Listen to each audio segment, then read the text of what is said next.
Ողջույն, բարի ուշ երեկո ժողովուրդ ջան, հարգանքներս բոլորիդ, շնորհակալություն այս ժամին միանալու համար, ոնց որ գնալով ավելի ուշ ենք սկսում դեցած ստացում, ես ներողություն եմ խնդրում, այս ժամին արդեն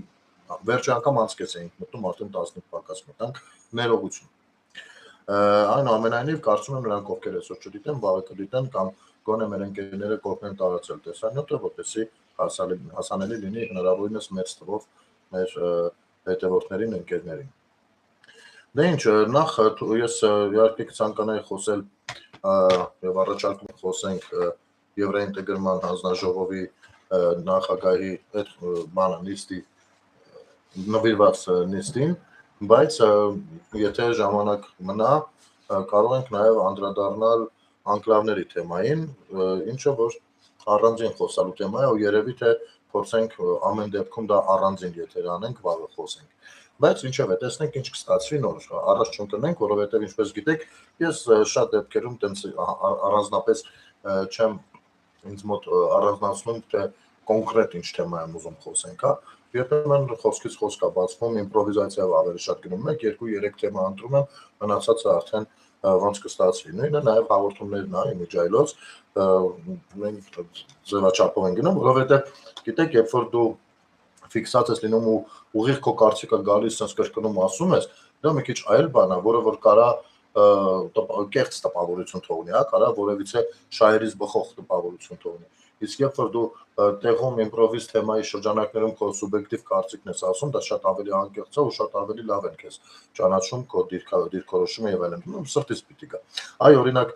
երեկվա եթերի ժամանակ ինչ էի ասում։ Վեր կացան կապիկություն արեցին, իբր մենք պատրաստ ենք աշխատել բաման, բայց հենց ասեցին մինչև 8-ը երկարացնենք նիստը,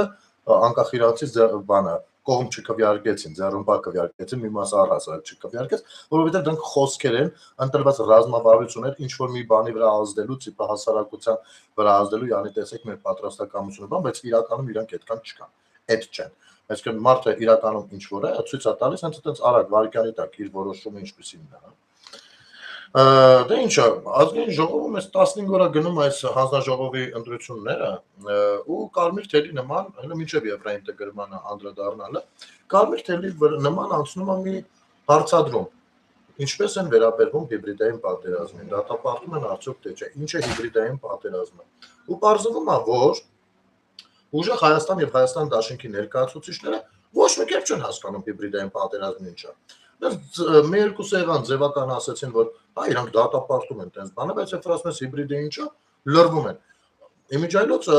ուժեղ Հայաստան խմբակցությունից մի հատ ուրիշ ռեկորդեր են խփել, նրանք չեն հասկանում նաև ինչ է նշանակում համակարգային կոռուպցիա։ Պատկերացնում եք, համակարգի ներսում լինելով չեն իմացել ինչ է բանը համակարգային կոռուպցիա նշանակում։ Ուրեմն եկեք կամ համակարգային կոռուպցիայի զարգարճը արագ է, հատուկ ինչպես են ասում են հայտնի հումորի մեջ ասում հատուկ Մինսկի խմբի համար։ Հիմա հատուկ ուժեղ Հայաստանի ներկայացուցիչների համար։ Համակարգային կոռուպցիա բառը ինքը արդեն հուշում է, բաղկացած է երկու բառից՝ համակարգ եւ կոռուպցիա։ Այսինքն կոռուպցիա, որը համակարգված կերպով է ընթանում, ոչ թե առանձին վերցած դեպքեր են մարդը կոռուպցիայով է զբաղվում, այլ դա համակարգված է, այսինքն իր համակարգում, դա կլինի իր ԺԿ-ը, կլինի իր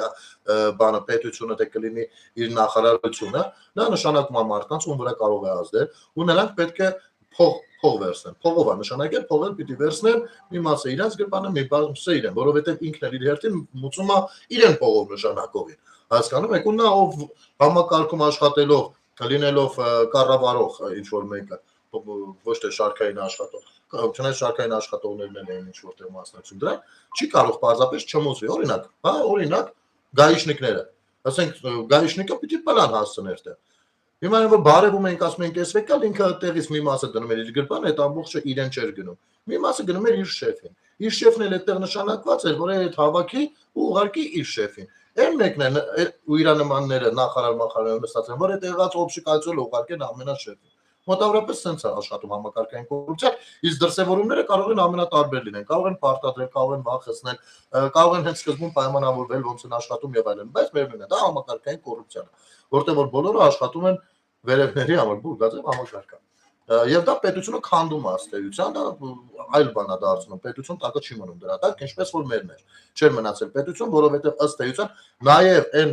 երկիրը ում ազդեցության գոտում որ մենք գտնվում ենք Ռուսաստանի Դաշնությունը, քանի որ նաև այնտեղ էր կոռուպցիա, այնտեղ է կոռուպցիա։ Իրենք այստեղի իշխանությունները ոչ միայն այստեղի, իրենց բոլոր ենթակա ազդեցության գոտիներում թաթախում էին դրա մեջ, որպեսզի նաև կարողանան պոչները ոտքների տակ պահել։ Դրա համար էլ հետո ոչ մեկ չէր կարողանում Ռուսաստանին հակադարձել, որովհետև ո՞նց հակադարձի կտային հերականից ոչ թե ֆիզիկապես։ Բայց ասում եմ վիդեո ցույց կտային, կասեն խելոք մնա ապեր։ Հասկանում եք, վերջանում է սրանով, համ քո անունը, համ ունեցածը, համ սա ապրածը, սա վերջ դառնում ես բոմժ գնում ես սենյակ։ Հասկանում եք, ելոց կարար չենթարկվել։ Բոլորին այո, թաթախել են կոռուպցիայի մեջ, որ կարողանան կառավարել։ Սա է։ Եթե տեղյակ չեք, ու դուք տեղյակ եք, շատ լավ եք տեղյակ։ Եթե ձեր մեջ եղել են համակարգում աշխատողները, որ իրենք անձամբ թաթախված չեն եղել, միևնույնն է չեն կարող դրա մասին չիմանալ։ Չնայած դժվար է պատկերացնել, թե ոնց կարող է այն ժամանակ աշխատել, որ իցե համակարգում ու թաթախված չլիներ կոռուպցիայի մեջ։ Որևիցե դրսևորման։ Հիմա գանք հիբրիդային պատերազմին։ Բացում ես մարդիկ չգիտեն հիբրիդային պատերազմը ինչ է։ Պաստորեն մենք այսքան որ ասում ենք հիբրիդային պատերազմ, իրանք չեն ցանկացել հետաքրքրվել։ ChatGPT-ին ամենատարբեր տարատեսակ հարցադրումներ անում են, այլ բայց այդ հիբրիդային պատերազմը տենց չեն հասկացել, խի են իրենց մեղադրում հիբրիդային պատերազմի գործիք լինելու մեջ։ Մի օր մեկը չի ֆայմել ասի ChatGPT ինչ է նշանակում հիբրիդային պատերազմ։ Ու ChatGPT-ին անգամ ամենաէժանը, ամենաձրի ChatGPT-ին իրենց այդ դարձում կոկն է։ Դե հաշվի առնելով որ իրենք փողի կարիք չունեն, վստահաբար ավելի թանկանոց բաները կարող են արհեստական բանականության ավելի թանկանոց շուկայից կարող են օգտվել, вообще որ օտիդով պատներ, անգամ կարող է կենսագրություն կարտալ, ասել էսի դու ես ու դու դրա գործիք ես։ Հասկանում եք, բայց մարդիկ չգիտեն։ Ասում ես հիբրիդային պատերազմում մենք դատապարտում ենք։ Արա բա որ դատապարտում եք, խեք դարձել դրա գործիքները։ Խի էիք դարձել դրա գործիքները եւ խի եք միջև իմի հանդիսանում դրա գործիքները։ Հիբրիդային պատերազմը դա տեղեկատվական պատերազմ է, որը դուք մղել եք մեր դեմ, ժողովրդի դեմ, մեր պետության դեմ։ Կոնկրետ Նարեկ Կարապետյանից սկսած անձնապես կոնկրետ Ռուսաստանի Դաշնությունը թուրք լրագրողներից սկսած որոնց դուք հաճույքով ցիտում եք այստեղ ու ասում նայեք ժողովուրդ վախի եկել այսինքն վախով բանով բացասական էմոցիաներով ազդելու հանրության վրա հանրության տրամադրությունների ու դրանով իսկ որոշումների վրա ազդելու միջոց է դա որը տեղեկատվական հարթակում է հիմնականում տեղի ունենում հասկանում եք դուք ոչ կարեք չիմանաք այդ ինչա Գնալու եք մեկ բանը, չգիտեմ, Ռուսաստանի ազդեցության գործակալ թուրք Ուկրաինայում ներսած Ֆրանսիայի մասին պատվերով բաներ գրում մի հատ, չերես Հայաստան կպնելով։ Դուք վերցնում եք տարածում եք, հետո ստե 30,000 հոգով մտնում գրում ապացուցում են, որ դա կեղծ է։ Կեղծ լուրեր են։ Դուք չգիտեք հիբրիդային պատերազմը ինչ է։ Հիբրիդային պատերազմն եք ուզում տեսնեք։ Նարեկ Կարապետյանի հարցազրույցը լսեք են ինչ է, Կարլսոներ ինչ է, դրան որ տարածած, ծերից հիբրիդ է։ Ծերից որը որ հատվածաբար կտրտում ու տարածում են այստեղի հիբրիդային գործիքները։ Ձեր քարոշչական բանը, պրոմորոլիկը այդ բանի ընտրությունների, դա հիբրիդային պատերազմ է իր ողջ էությամբ, որտեղ որ Ալիևը նստած խոսում էր, որտեղ որ Տիցեռնակա Բերդի տեղը մեջիթ էին սարքել, որտեղ որ 300,000 ադրբեջանցիներ էին գալիս, այս ամեն ինչը հիբրիդ է, հիբրիդ որ տեղեկատվական մասով անընդհատ տարածվում է, ինչ որ բաներ էին գտնում, այ չգիտեմ, մի հատ ադրբեջանցի, չգիտեմ, զուգարանում բան անելուց մի հատ բան ասել։ Եկեք նայեք ժողովուրդ, որ ասում ենք, ասես բաներ։ Սա հիբրիդն է։ Չգիտեք հիբրիդը ինչ է։ Դա ավտոմեքենա չի, որը համ հոսանքով է, համ բենզինով։ Այո, նման ավտոմեքենաներ, այս կակրած, այդտեղից էլ կարելի է գուշակել։ Այսինքն, պատերազմի մյուս կողմն է։ Եվ դա ինֆորմացիոն պատերազմ է հիմնականում, ինֆորմացիոն ձևերով առաջ տարվում։ Օրինակ, երբ որ սովետական միության ժամանակները ասում էին, որ սովետական միությունը աշխարհի ամենահզոր կառույցն է, մնացածը բանը, չգիտեմ, սովա Ամերիկայում, չգիտեմ, դա հիբրիդային պատերազմը պրոպագանդայի տեսքով։ Սեփական ժողովրդի դեմ է սպարագայում։ Հասկանում եք։ Բայց հիմնականում հիբրիդային պատերազմը մղվում է արտաքին ուժերի կողմից սեփական որևիցե մեկի սեփական երկրում։ Ինչին կարող են նպաստել ներսի 5-րդ շարասյունները։ Ներսի 5-րդ շարասյունը։ Ինչը նույնպես հանդիսանում եք դուք։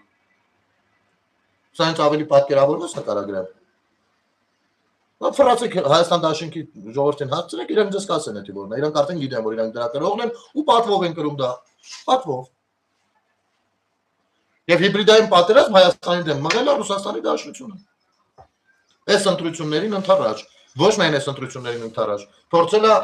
25 թվականի օգոստոսի 8-ը հարամել, փորձել է 24 թվականի սահմանազատումը հարամել, Փորձել է 22 թվականին ամեն ինչ արել է 23 թվականի էթնիկ զտումը, որ տեղի ա ունեցել։ Հիբրիդային պատերազմը եղել է դրա մի մասնիկը։ Երբ որ արցախցիները ինֆորմացիոն տերորի են ենթարկում եւ նրանց ուղիղ լվանում են, թե հեսա մեկը ռուսը չի թողնի, որ մենք բան։ Հետո խափում են, այ Հայաստանի իշխանությունները հանձնեցին Արցախը։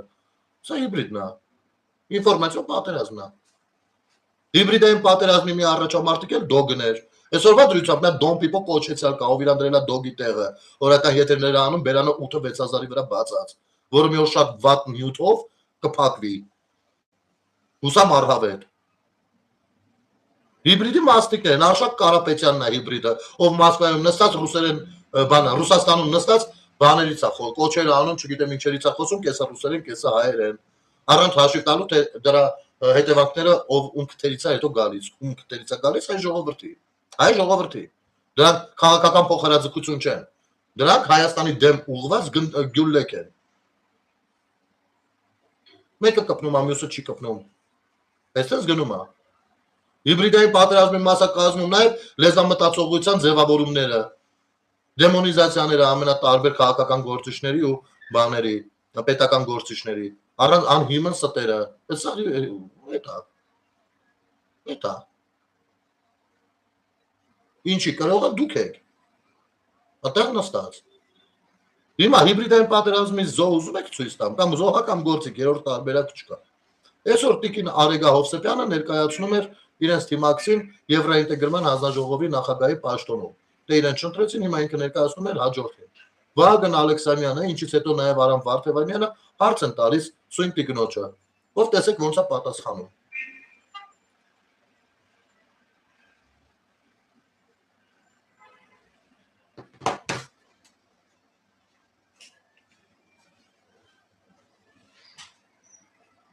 Առաջին ես եմ, ճիշտ ասած, այդքան էլ ուղիղ հարց չի, ավելի շատ ուզում էի նախորդ ելույթից անդրադառնալ, քանի որ ելույթում նշել էի, որ կարծես պարոն Գրիշա Թամրազյանը ևս եղել է հանրապետական, չի եղել պարոն Գրիշա Թամրազյանը հանրապետական, ասածով փաստացի չէ համապատասխանել իրականությանը, բայց մոռացել եմ նշել, որ պարոն Անդրանիկ Գևորգյանը Գյուլագարակի հանրապետական համայնքապետ Մեհեր Գևորգյանի որդին է, իսկ Բրույ Այվազյանն էլ եղել է դրա հոր խորհրդական հանրապետական իշխանության տարիներին։ Սա ասացի հարցի տեսքով, հարցի ժամանակահատվածում, որպեսզի բան չստացվի, ճասիկ շարժառում բարողի իրավունքը, իսկ Տիկին Հովսեփյան, գալով արդեն բուն հարցին, ինչ եք կարծում, արդյոք պարոն Ֆարմանյանի նախորդ ելույթից հետո, որով պարոն Ֆարմանյանը օրինակ գտնում էր, որ Հայաստան չպետք է հրավիրվեր Ուկրաինայի նախագահը։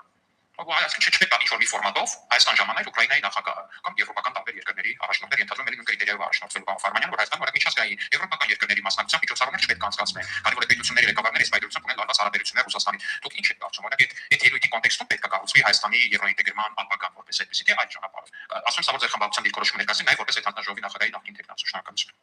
Նախկինների թեման կարծես թե դուրս չի գալիս այս դահլիճից, այն աստիճան որ է դարձան նախկին, գոնե ուրիշ բանում չկարողացան կապել։ Դու ես նախկին, հանգիստ։ Լավն է։ Անցնենք պատասխանին, իրականում չեմ համարում որ օրակարգի վերաբերյալ է, որտեղ ես այս բանը ներկայացնում եմ Հարություն Հարությունյանի տեխնացությունը։ Ուրեմն Տիկին Արեգա, դու գիտես ինչքանով ես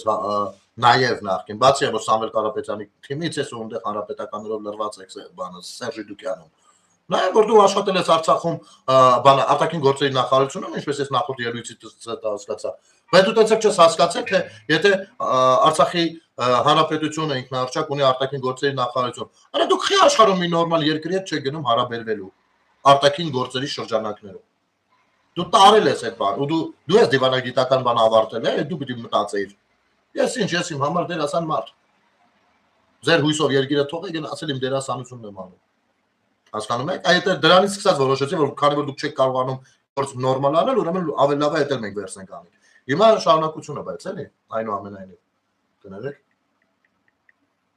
Շապոնի պարոն Ֆարմանյանի ասած այս թեմայի հետ կապած այդքան էլ չի հասկանում ինչ կապ ունի։ Եվրոինտեգրման հանձնաժողովն է ներկայացնում։ Այնուամենայնիվ պատասխանը։ Մենք կարծում ենք, որ մեր արտաքին քաղաքականությունը պետք է լինի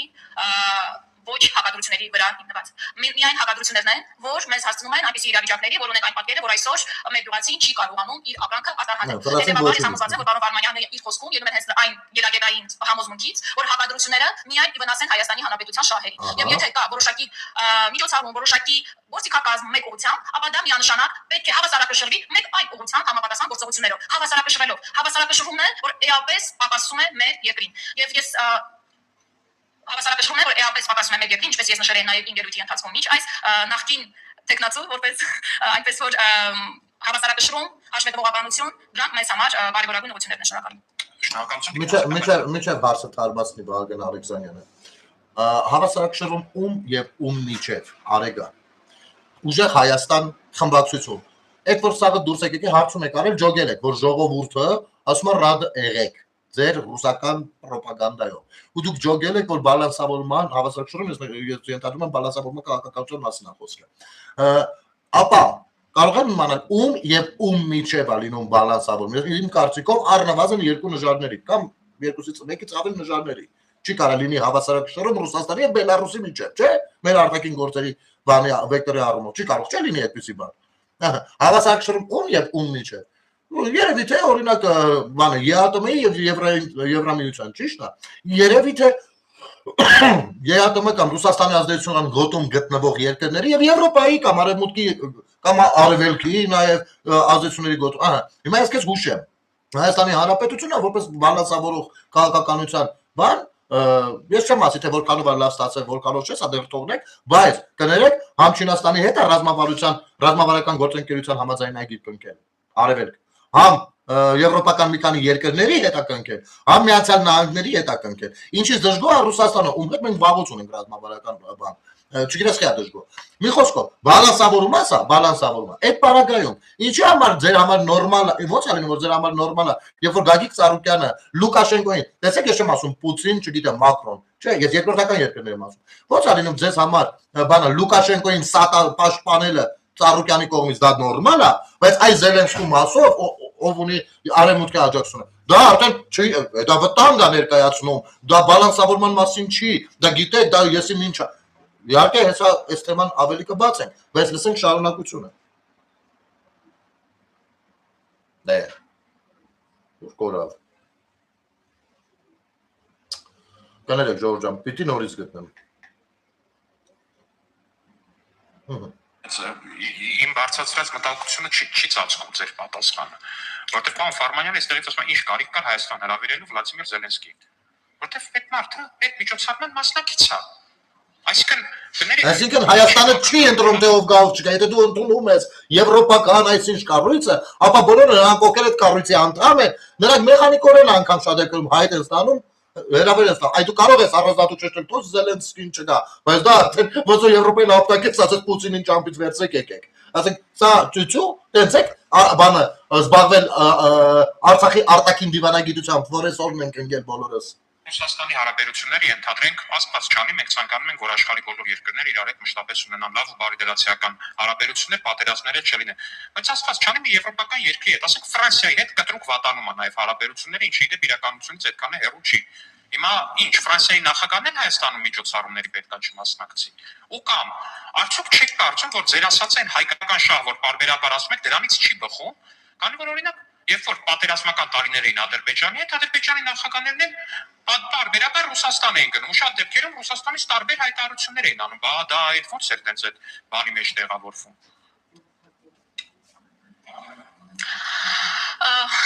Նորից ասեմ, որ մեկ կենտրոնից կախվածությունը միշտ ռիսկային է փոքր։ Արեգա, հենց ասենք, դու ասում ես մեկ կենտրոնից կախվածությունը։ Հարությունը պահանջում է, որ ասեք մեկ կենտրոնը, ըստ ձեզ ո՞րն է։ Ասեք ուղիղ անունը, մեկ կենտրոնից կախ։ Դուք ասում եք այն ճշմարտությունը, որը բացահայտել է, թե այսօրվա իշխանությունը, թե արտախորհրդարանական ընդդիմությունը, որ մի կենտրոնից չի կարելի կախված մնալ։ Բայց այդ մի կենտրոնը ո՞րն է։ Վախում եք ասեք Ռուսաստանի դաշտությունը։ Մի վախեցեք, ասեք, որովհետև եթե վախ կա ձեր մեջ կամ մտահոգություն ունեք, որ ծիծաղի առարկա կդառնա, ապա ես ասեմ, դուք ծիծաղի առարկա եք դարձել այն ցած, երբ որ որոշեցիք եվրոինտեգրման, հեռատեսնատ քայլ անել ու եվրոինտեգրման հանձնաժողովը նախընտրել։ Այ այդտեղ դուք արդեն ծիծաղելի վիճակում հայտնվել եք մի 5 տարի տենց գնալու է։ Նես որ ասեք մի կենտրոնից փոխարիներ, այսինքն դուք նկատի ունեք, որ տևական ժամանակ Հայաստանը մի կենտրոնից է նաև կախված եղել, չէ՞։ Որ կենտրոնից ոնց որ ես էլ դուք էլ հասկանում եք։ Ապա ինչ խնդիր կա նաև ասելու, թե ով է բերել ինչ գործողություններով եւ ով է բերել այդ կենտրոնից կախել Հայաստանին։ Ասեմ ովքեր, ազգային ժողովում նստածների շատերի հայրերը, հորեղբայրները, երբեմն շեֆերն ու տերերը։ Այ հենց իրանք բերել Հայաստանը դարձրել են մեկ կենտրոնից կախված երկիր, Ազիզ ջան, Որը որ դու հիմի կանգնած անելով եւս մի կանգնեցին բան ու ասում ես այն ինչը ասելու համար դուք կոնկրետ ինձ ու կոնկրետ ինձ նման մարդկանց վիրավորում եք եւ կոնկրետ առավել եւս Ռուսաստանի Դաշնությունում ապրող Պուտինի նկարին պոնչո անող արցախցիներ հասկանում եք թե չեք հասկանում բայց արձանագրեք որ դուք սա ասել եք հետոների համար հաստատ պետք է գալու շատ է պետք գալու շարունակենք բայց սրանով էլ չի վերջանում Մենք պետք է այնպես կարողանանք կարգավորել, կազմակերպել մեր արտաքին քաղաքական ճարտարապետությունը կառուցել այնպես, որպեսզի մեկ կենտրոնից կախվածությունը մինիմալացվի, եւ դրան ի հակակշիռ լինի դիվերսիֆիկացիա, մասնավորապես տնտեսական դիվերսիֆիկացիա։ Բայց հետո տեղ են ասում, Խիա Ֆարմանյանը ասում Զելենսկիին պիտի չհրավիրեր։ Խիա ասում։ Դուք այդտեղ Արցախի արտգործնախարարությունում բոլորը տեք ես բջոտ եղել։ Իմիջայնոց ասեմ ձեզ, երբ որ Արցախը շրջափակված էր, դուք կարծեմ Երևանում էիր արեգա։ Երբ որ Արցախը շրջափակված էր, այդ ժողովուրդը նստած էին առանց հասկանալու ինչա կատարվում շատ դեպքերում, որովհետև մինչև վերջի վարկանը նրանց հետ ճշմարտությունը չեք խոսել։ Ընդամենը 120,000-ով բնակչություն, որ կարելի է հրապարակային չխոսել, եթե հրապարակայինի կարիքը չկար։ 20 հոգի աշխատողներին ուղարկել ասել մարդկանց հասկացրեք, որ սենց վիճակ է։ Անկամ այդ ժամանակ, երբ որ ասում էինք, որ ձեր Արցախի անվտանգության հովանավոր Ռուսաստանի Դաշնությունը ձեզ թիկուն պաշտպանելու փոխարեն թիկունքից խփում է ու թույլ է տալիս որ ինչ որ բնապահպաններ շրջափակեն Արցախը սա ծաղրանք էր մաքուր դուք ու ասում էիք որ Եվրոպայից ասում են հազիվ հասել է մեր դիվանագիտությունը նրան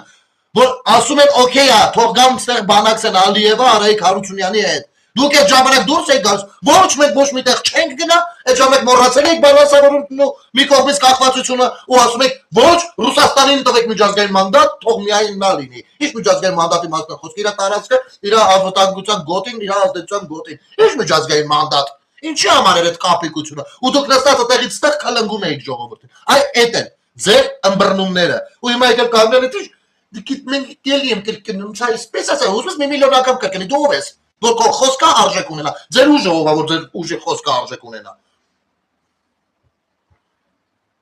Մենք Էդգար Ղազարյանի չեք կարում ստիպեք, որ իր ասածների համար պատասխանատվություն կրի։ Դուք ով եք։ Մի կողմից մեծապես կախվածություն, ապա բնականաբար այդ մեկ կենտրոնի գլխի եկածը, կոպիտ ասած, իմպլեմենտացվում է նաև մեր վրա, որովհետև մենք կախված ենք փաստացի այդ մեկ կենտրոնից։ Որ կենտրոնից ենք կախված, ասա։ Դրվագային հարցերն են, այլ դրա լուծումը արտաքին քաղաքականության դիվերսիֆիկացիան է, մասնավորապես տնտեսության ոլորտում։ Նարեկ Կարապետյան, դուք կոնկրետ քո թիմակիցը ասում է, որ մենք կախված ենք մեկ կենտրոնից։ Մեկ կենտրոնի կախվածությանը բերել է նաև հոկտեմբերի 27-ի շահառուներից մյուսը, Սերժ Սարգսյանը, ով հոկտեմբերի 27-ի դրությամբ եղել է անվտանգության վրա։ Բանա, հայրը բերել է մեկ կենտրոնից կախվածության, որովհետև եղել է հանրապետական կուսակցության առաջամարտիկը, որ եղբայրը, ով եվրոինտեգրման բանը պրոցեսին կատեգորիկ դեմ է, եթե տեղյակ չես, էդ էլ ասեմ, դեն ինչ ասեմ ձեզ, Գազպրոմը, երբ որ Հայրուս գազարտը դարձրի Գազպրոմ, այդ մի կենտրոնից կախվածություն է, Գույք պարկի դիմացը մի կենտրոնից կախվածության մասին է, բանը, Արաբ Կովկասյան երկաթուղիները մի կենտրոնից կախվածության մասին է, ու այս ամեն ինչի մեջ ոչ մի բանը չի արել Նիկոլ Փաշինյանը։ Արել եք դուք, ոչ էլ արել է Արամ Սարգսյանը, ոչ էլ արել է արտախորհրդարանական որևիցե քաղաքական ուժ, ովքեր մասնակցում էին ընտրություններին, բացի ռուսամետներից։ Մաս եք այդ բառը, ու քո թիմակիցը դա ասում է, հենց դա է ասում։ Նա ապրիորի ձևով ընդունում է նաև իրաց մեղավորությունը, որ վատ է կառավարվել Հայաստանը։ Եվ հիմա իբր ներկայացնում է, որ պետք է մի կենտրոնից կախվածությունը վատ բան, եկեք փոխեք։ Վատ բան եք դուք արել։ Հասկանում եք։ Ապրիորի ձևով ընդունում է դա։ Որովհետև դիվանագիտական սովորելը տենց ավարտել աշխատել, բայց դիվանագիտություն բառը գլուխ չի անում։ Դրա համար էլ անկախ իրանից ընդունում է։ Բայց շարունակենք։ Հեսա Արամ Վարդևանյանը ոնց է փայլում։ Բայ, մի հատ էլ առանձին կտրել այդ հատվածը, ճապացրել են ֆեյսբուքում, նայեք Արամ Վարդևանյանն ինչ ասում։ Կեժա կարա, բան, սենց նայեք։ Արամ Վարդևանյան։ Շնորհակալ եմ, հարգելի գործընկերներ, Տիկին Հովսեփյան ջան, Բոլոր դեպքերում կարծում եմ քիչ առաջ հնչած արտահայտությունը հենց նախկինում նաև ներկայացված այն արտահայտություններից էր, որի վերաբերյալ միանշանակ պետք է կանխարգելող գործողություն կատարվեր։ Այդ իմաստով կարծում եմ առնվազն հայերեն իմացության տեսանկյունից պետք է որ նաև լինի այն կանխավարկածը կամ իմացությունը, որ նույն եթե խոսում են քրեական ենթամշակույթի տերմինոլոգիայի մասին, դրանք եւս հայերեն են լինում։ Այլ հարց թե դրանք ինչ կոնտեքստ են ունենում։ Եվ իդեպ հենց ձեր կողմից ներկայացվածի կոնտեքստն էլ ակնհայտորեն հատում է մի քիչ արագացնում, որտեղ զարմանալի։ Սրա դասախոսությունը բացում է։ Սա առաջինը։ Երկրորդը մենք քիչ առաջ լսեցինք նաև, որ առաջիկա 2 շաբթի օրը փաստորեն արդեն կառավարության ծրագրի ներկայացման վերաբերյալ գործողությունները պետք է կատարվեն, բայց միաժամանակ պետք է արձանագրել, որ ազգային ժողովը դեռևս իր սահմանադրահիրավական կարգավիճակի ձևավորման տեսանկյունից չի ձևավորվել։ Ավելին, բոլորը կհիշեն ինչ մեծ փութաջանությամբ ընդգծվում էր ազգային ժողովի օգոստոսի 2-ին ներկայացված հաստատքները, որոնցից մեկը օրակարգն էր առաջիկա գործողությունների, երկրորդը երթման տեքստն էր։ Հիմա ոնց հասկանում եմ օրակարգի հետ կապված էր փութաջանությունը պահպանման չկար։ Կարևորը երթման տեքստի հետ կապված էր, բայց երթման տեքստն ասում է, որ պետք է հարգվի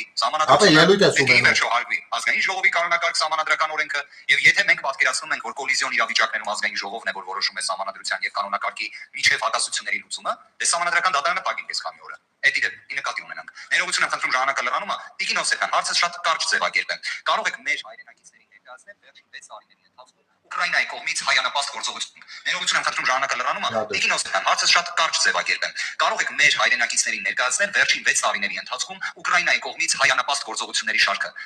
Ենթադրում եմ 3 րոպեն բավարար չի լինի, բայց խնդրում եմ հնարավորության դեպքում դա անեք, շնորհակալ եմ։ Ճիշտ ասած,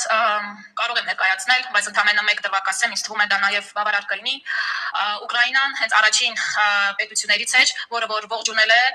փաստացի Արցախում տեղի ունեցած էթնիկ զտումը եւ Արցախի հայաթափումը, եւ առաջիններից էր, ով որ սկսել են համագործակցել Արցախում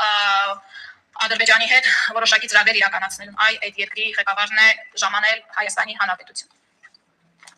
Շնորհակալ եմ։ Իդեպ ես ինքս դեռևս մեկ դրական արտաքին դիվանագիտության տեսանկյունից գործողություն նշված երկրից չեմ տեսել։ Միգուցե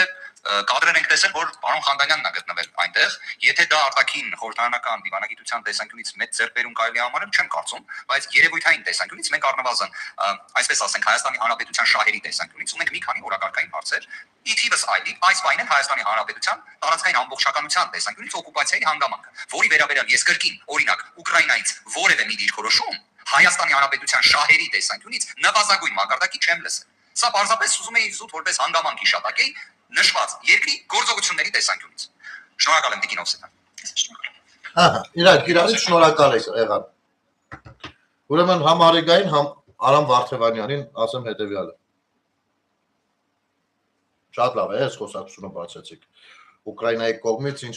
եք տեսել, են ասում առաջիններից մեկն էր, ով շնորհավորեց Ադրբեջանին։ Ուրեմն, վերադառնալով եթերի սկզբում, երբ որ հիբրիդային պատերազմից խոսեցինք, Արեգա, այ հիբրիդային պատերազմ եղավ, երբ որ հանկարծ ռուսական կողմը ամերիկացի բանի կողմից, ռուսամետ գործչի կողմից տարածեց նյութ, թե իբր այն ֆոսֆորային զենքը, որը Ադրբեջանին մատակարարել է Ռուսաստանի Դաշնությունը, դա իբր տվել էր Ուկրաինան, հասկանում ես, որը հետո մինչև Զելենսկու գալը դուք անընդհատ ասում եք Ուկրաինան է տվել, ես ու դեմա շատեր ասում ենք Ուկրաինան տեն զենք չունի, որ դա Ռուսաստանն է տվել, ու սա հիբրիդային պատերազմ է։ Դուք այդ պատերազմի գործիքներն եք հանդիսանում ու տարածում եք։ Եվ երբ որ Զելենսկին եկավ Հայաստան, մեր լրագրողները, ընդ որում կրթված թե անկիրթ, ուղիղ հարցրեցին, բան ֆոսֆորային զենքը տվեցիք, բան, մարտը միջազգային աշխարհի ուշադրությունը այդտեղ է։ Դուք հասկանում եք, որ այդտեղ չի կարա խափի։ Ոսից պաշտոնապես ասում է, որ նման բան չի եղել ու չէր էլ կարող լինել։ Հիմա հարց, արա տեսնես այդ ֆոսֆորային զենքը ով էր տվել Ադրբեջանին։ Հեյ հիմա վերադառնանք Արցախին, որը որ դու ասես Ուկրաինան, որովհետև առաջինը, ես նախ չգիտեմ, այս առաջինը լինել չլինելու բանը հիվանդությունը ինչ հիվանդություն է կոչվում, երևի դեռ աշխարհը չի բացահայտել, ոչ էլ բրիտանացի գիտնականներն են բացահայտել, բայց առաջիններից մեկը Պուտինն է եղել, ով ասել է, որ Ադրբեջանը это исконная земля Азербайджана։ Բան, Ղարաբաղская земля, это Ղարաբաղ это исконная земля Азербайджана։ Արցախը Ադրբեջանինն է ու վсё։ Սա ասել է Պուտինը, որ Պուտինը գա Հայաստան։ Դու այդ սկզբունքայնությունից ելնելով ես քայլերը ձեռնարկելու, իհարկե ոչ։ Պուտինը ձեր համար արդեն խնդրել է, դուք էլ արդեն գտնվում եք ազգային ժողովում Պուտինի խնդրանքի հիման վրա, բայթեմ։ Եվ այո, ես այստեղ իշխանություններին շատ քննադատելիք ունեմ, բայց առայժմ խոսում ենք ձեզնից։ Ուրեմն ասում է ինչ արել Ուկրաինան, Վարդեվանյանն ասում։ Վարդեվանյան, ես քեզ հարց տամ։ Ինչ է արել Ռուսաստանը մինչև հիմի։ Ասեմ ինչ է արել։ Ռուսաստանը իր ազդեցության գոտի, իր հովանավորության տակ գտնվող Արցախը լռությամբ հանձնել է Ադրբեջանին, աջակցել է Ադրբեջանի ծրագրերին էթնիկ զտմանը, որովհետև դա տեղի ունեցավ 23 թվականին։ Միայն դրանից հետո է, որ 25 թվականին է, որ արդեն ամբողջովին այլ բաներ է գնացել։ 24 թվականին, այսինքն սահմանազատում եղան։ Եվ Ռուսաստանը վերջնականապես ռադ արեցին այդ թեմաների միջից։ Այ երբ որ Ռուսաստանը Հայաստանի Հանրապետության սահմանները չի ընդունում,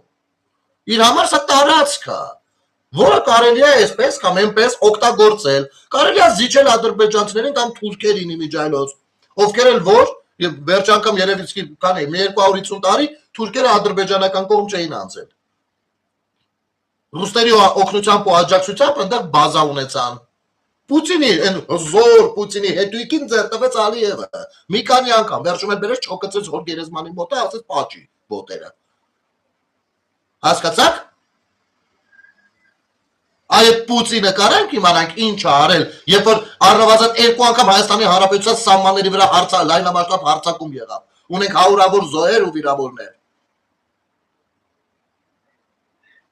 Ինչ է արել։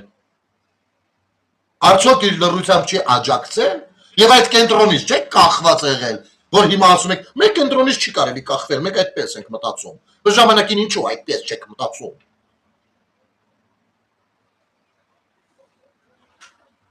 Զելենսկին, գիտեք ինչ, իմ աչքի լույսը չեն, ես լուրջ եմ ասում, ես այն բաներից չեմ, երևի լավ չեմ հասկանում դրան։ Եկել ասել, այ աշխարհաքաղաքական էս իրավիճակն է, որ Հայաստանում բան է, փող է ֆռում։ Այսի вообще, եմ որ ասես իսկ այդ վիճակը ոչ մի ձեր չի խանգարում փող չֆռալուն։ Երկու պետություն կռվում են, Հայաստանը շահում է։ Դե մի պատկերացրեք բանը, քանի պետություն է շահել, երբ որ երկու պետություն ստեղ են կռվել Հայաստանն ու Ադրբեջանը։ Ու ինչու այդ պատերազմը պիտի այդ հրադադարի վիճակը, այդ բանը պիտի տենց երկար տևե, տենց ձգվեր։ Այ հիմա փորձեք հասկանալ, որովհետև դա ձեռնտու էր որոշներին, ովքեր որ այլ հարցեր ունեն իրենց քաշի երկրների հետ։ Բա որ ասենք ծայրը գավառ եք եղել, բա ինչ ենք ասում, բա որ ասենք ազդեցության գործակալներ եք, բա ինչ ենք ասում։ Կամ առնվազն նրանց գործիքներ կարող է նաև չհասկանալով։ Բա ինչ նկատի ունենք։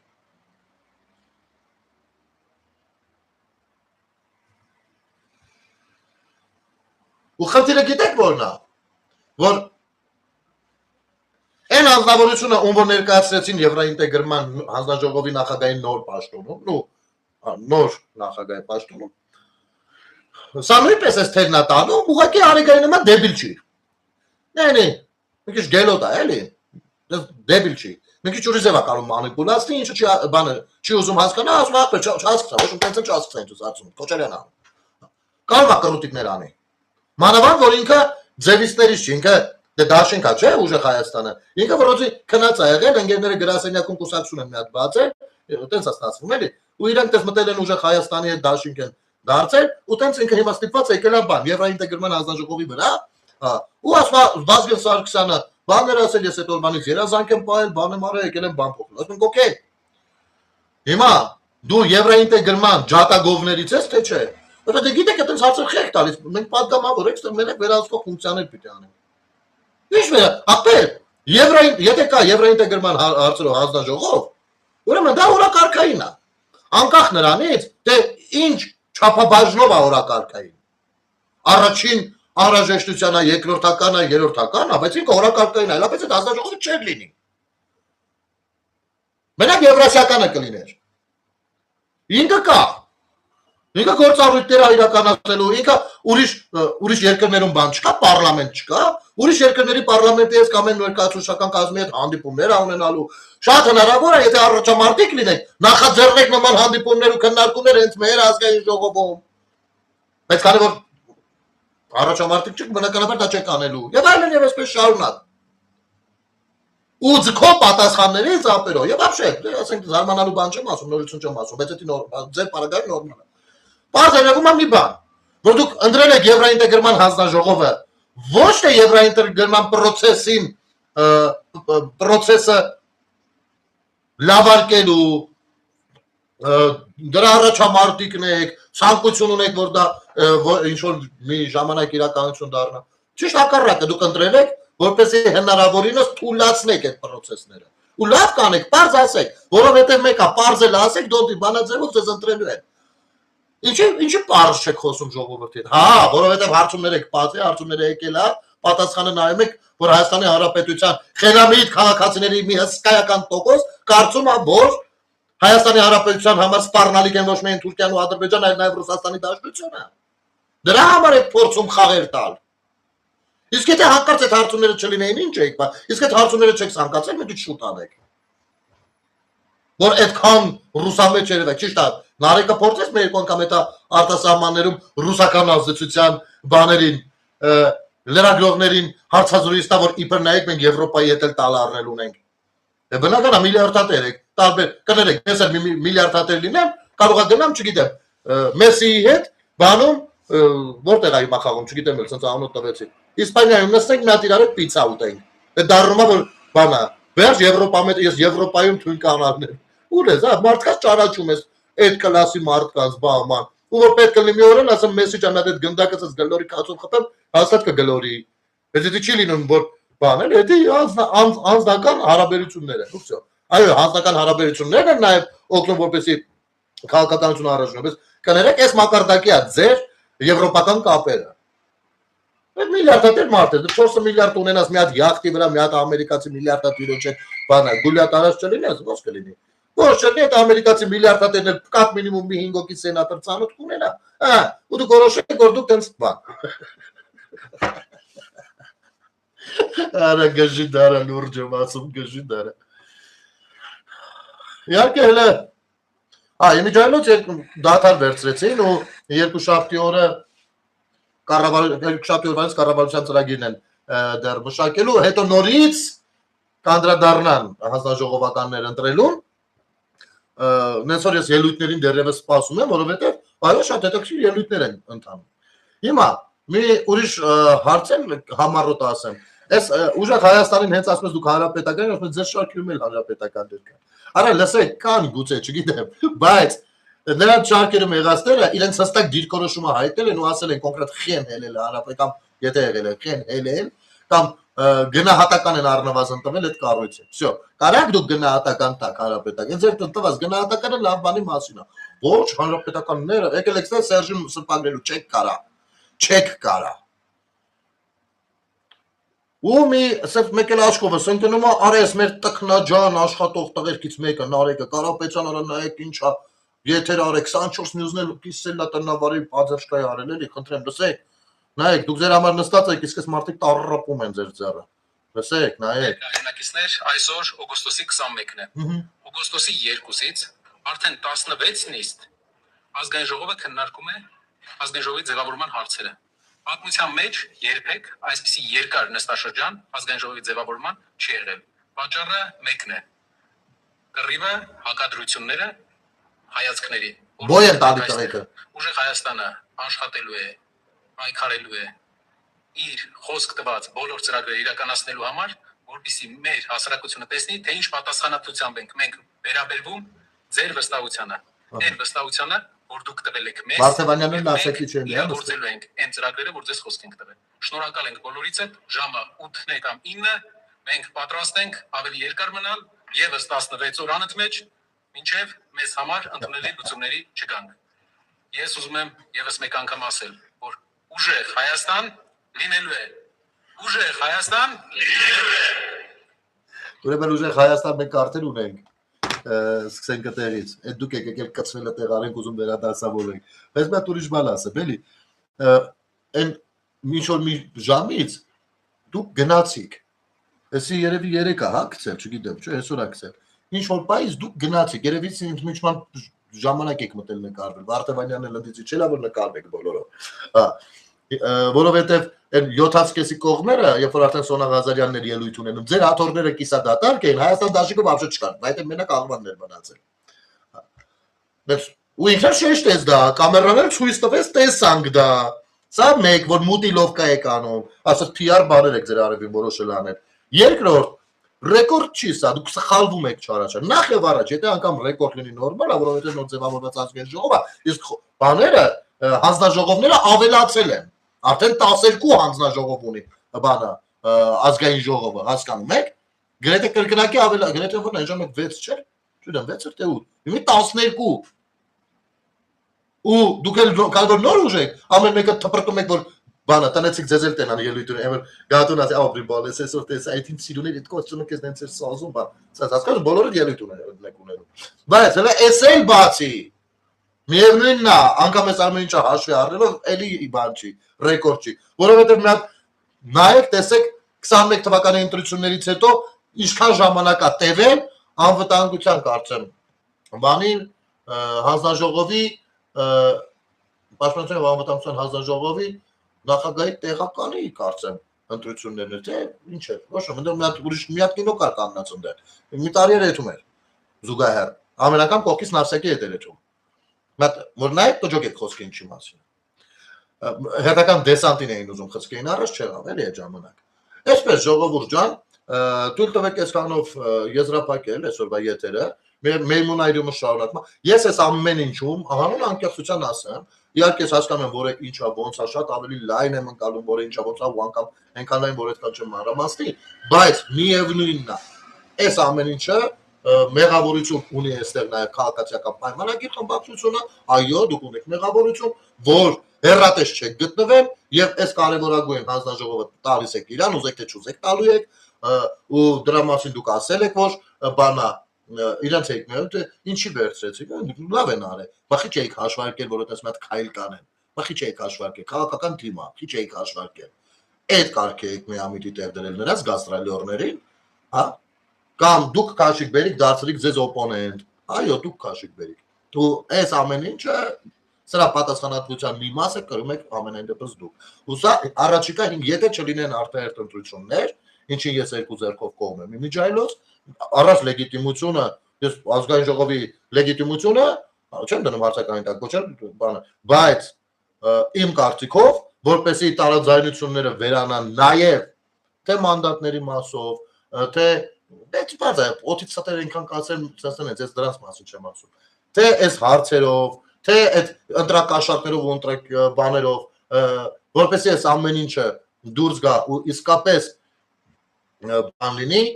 լեգիտիմությունը բարձրանա, ես կարծում եմ ամեն դեպքում անհրաժեշտություն կա բանի, արտահերթ ընտրություններ անցկացնելու։ Եթե չեմ ասում հենց այս տարի, բայց առնվազն, չգիտեմ, կարելի է 28 թվականի քաղաքապետի ընտրությունների հետ զուգահեռ մի քանի ամսվա տարբերությամբ տանել։ Պիտի լինի դա, սա հնարավոր չի։ Ու դուք դա շատ լավ գիտեք։ Ինչքան շուտ անեք, այնքան լավ։ Քանի այնտեղ գլուխները խառնա, ինչքան շուտ անեք, այնքան լավ։ Հեսա Լարսեն վերջնականապես փակել են մեքենա ելքերի համար, հայերից ով հասցրեց եկավ ով չէ,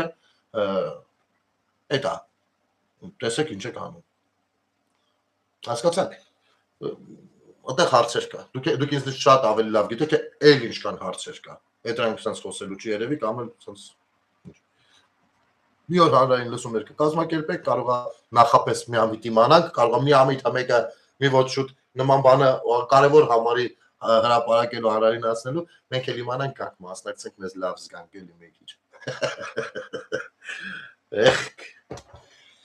Այսպես Ժորժ ջան, շնորհակալություն եթերը դիտելու, տարածելու, ձեր կարծիքները հայտնելու, իրար հետ բանը հարգանքը պահպանելու համար իրար հանդեպ Վաղը խոսենք ու ամենայն հավանականությամբ արդեն թեման շատ ուղղել է, վաղը երևի թե հենց անկլավներից կխոսենք հիմնականում։